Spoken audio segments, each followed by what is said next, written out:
मुसलमान तो कोई जाति नहीं है, सारी जातियों का समूह है। करीब करीब 33-34 जातियां सिर्फ हमारे बिहार में है मुस्लिम समाज में। अब बाहर निकलेंगे अदर स्टेट में तो बहुत सारी सैकड़ों जातियां हैं, ठीक है।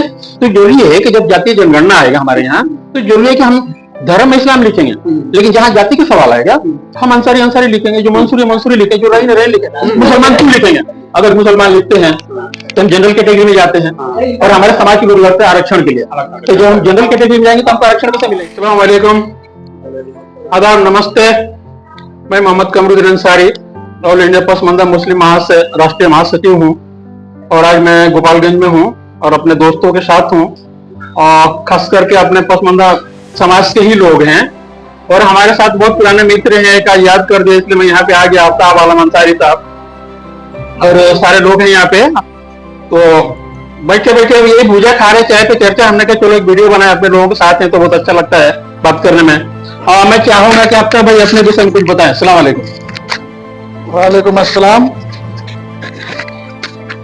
बताइए, अपने विषय में कुछ बताइए, बोलते रहिए। बहुत बहुत शुक्रिया कमरुद्दीन साहब आपका, जो आपने हमको याद किया और अपने विषय में क्या बताया सब आप जानते ही हैं। अपने समाज के लोग, खास करके पसमंदा समाज के लोगों में किस तरह के रुझान आप देखते हैं इलेक्शन को लेकर? जो अपने समाज में बहुत सारी मतलब दिक्कतें हैं, वो तो सब आपको मालूम ही है कैसे क्या है। बाकी हम लोग चाहेंगे कि सब भाई समाज मिलके जो भी प्रॉब्लम है उसको सॉल्यूशन किया जाए। सोल्यूशन करने का मतलब है कि अपने समाज से कुछ लोग अगर इलेक्शन लड़ते, चुनाव लड़ते, अपने समाज के लोग विधानसभा पहुंचेंगे तब ना हमारी आवाज वहां तक पहुंचेगी। तो हमारे समाज के लोग तो आगे आते नहीं इलेक्शन लड़ने के लिए, ये सबसे बड़ी प्रॉब्लम है। समाज से यही अपील करूंगा कि इसमें आगे आए और बढ़ चढ़ के हिस्सा ले और अपने समाज को आगे बढ़ाए। और भी दोस्त हैं, मैं थोड़ा चाहूंगा कि आप लोग भी अपने पर। हेलो, मैं नसीर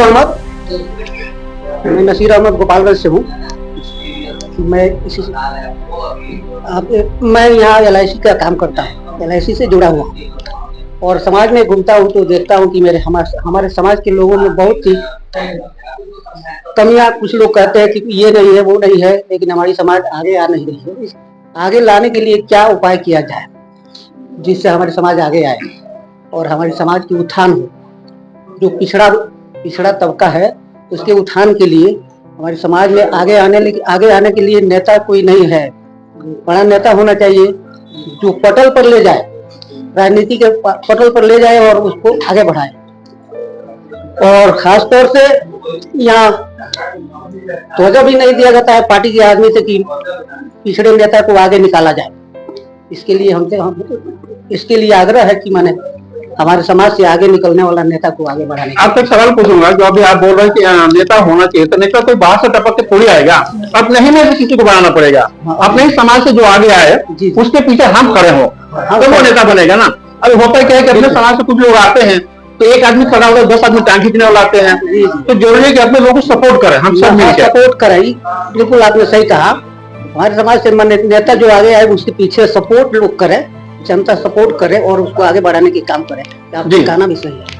मेरा नाम मंजूर आलम है और महुआ घर हुआ गोपालगंज जिला। माइक थोड़ा नजदीक रखिए। हम भी समाज सेवा के ही काम करते हैं और जुड़े हुए हैं समाज से। नहीं, आप समाज सेवा काम करते हैं लेकिन किस तरह का करते हैं जरा बताएं प्लीज विस्तार से। जैसे मान लीजिए कि हम क्षेत्र संख्या 40 के PDC भी हैं, तो हमसे जो होता है वो समाज सेवा करते हैं। जो लगे कि हमको किसी का सेवा करना है जरूर करते हैं, अपने औकात के बराबर।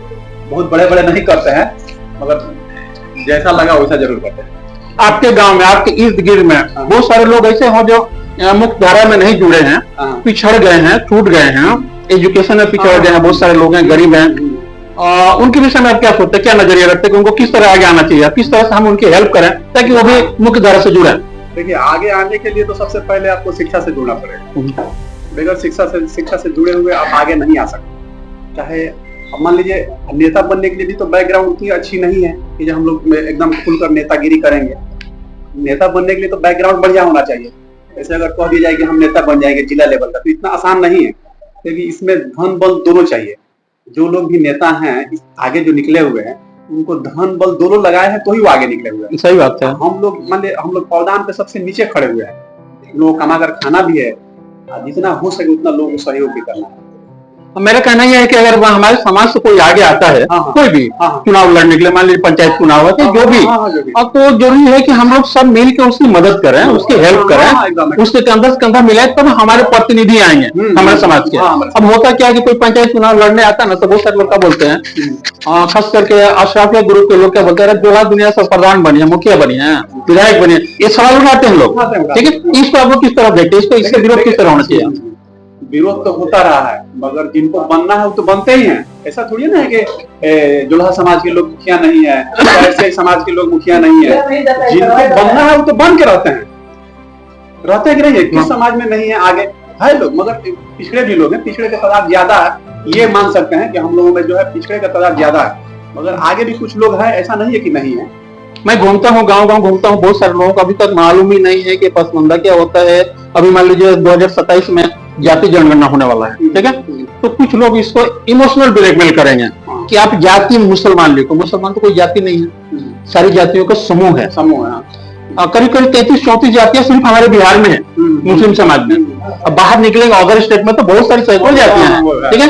तो जरूरी है कि जब जातीय जनगणना आएगा हमारे यहाँ, तो जरूरी है कि हम धर्म में इस्लाम लिखेंगे, लेकिन जहाँ जाति का सवाल आएगा हम अंसारी लिखेंगे, जो मंसूरी लिखेंगे, जो रहीन लिखेंगे। मुसलमान क्यों लिखेंगे? अगर मुसलमान लिखते हैं तो हम जनरल कैटेगरी में जाते हैं, और हमारे समाज के लोग लड़ते हैं आरक्षण के लिए, तो जब हम जनरल कैटेगरी में जाएंगे तो हमको आरक्षण कैसे मिलेगा? नहीं मिलेगा। तो इनकी इमोशनल ब्लैकमेल से भी अपने समाज को बचाना है। तो मैं अपने लोगों से, आप लोगों से रिक्वेस्ट कर रहा हूँ कि आप जिस गांव में हैं, जहां तक आपकी पहुंच है, लोगों को ये भी समझाएं कि जाति जनगणना में इनकी इमोशनल ब्लैकमेल में नहीं आना, अपनी जाति ही लिखना, मुसलमान नहीं लिखना। ये सभी को मिलजुल के अपने लोगों को समझाना है, ये सुधार जरूरी है, जाति ही बताना है। तो इसके लिए आप लोगों से मैं रिक्वेस्ट करूंगा कि सब लोग जहां के भी रहने वाले हों, अपने समाज इस बात को उठाएं और इसकी चर्चा करें। और एक रिक्वेस्ट करूंगा आप लोगों के सामने कि अगर इस तरह का कुछ माहौल बनता है, अभी मैं 10 दिन के आसपास हूँ गाँव में, कहीं अपने समाज के लोग 100-50 लोग इकट्ठा हो सकते हैं, तो हमें फोन कीजिए, हम आएंगे उनको समझाने के लिए, उसके लिए हम आ जाएंगे। ठीक है, बहुत बहुत शुक्रिया, धन्यवाद।